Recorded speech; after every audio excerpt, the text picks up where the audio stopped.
This question is a little bit harder for me because I was such a young girl going through the abuse that I went through and witnessing the domestic violence in the environment that I lived in. But if I was to go back and talk to that girl, she didn't know much about God back then, but I know he was there now that I can look back on it. He was that still small voice inside that she clung to at times, to know that even though she had death spoken over her so many times and the emotional abuse that she endured, that she was more than that she was loved. And for her to cling to those beautiful things that were the things that she could focus on to get her through to the other side, to hold on to the dreams and the things that she had for her life, because she does matter, and all of this will be used for her good one day. And that this is not what love is, but it would be revealed to her in time of what true love was.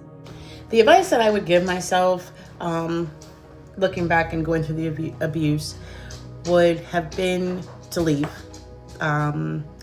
That there is no amount of counseling or anything that would have fixed that. I was very damaged from childhood, and I accepted more than I should have. And that's the advice that I would have given myself, just to leave. And yeah, start the process.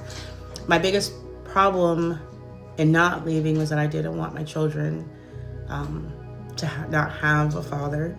I also, got married, and it was my second marriage. So I didn't want to feel like a failure. I didn't want to look like a failure. I was more focused on what everybody thought about me if I left versus staying. And what that did was just not okay for my children to see the abuse and have to go through it and live through that at my expense.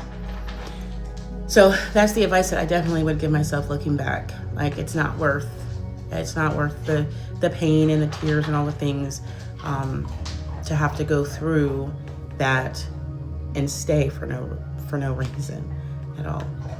If I had any advice I could give myself back in those days, it would have been, you knew, Jessica, the red flags, you saw it. You should have gotten away right then and there at the beginning and not put yourself through the 8 years that you did.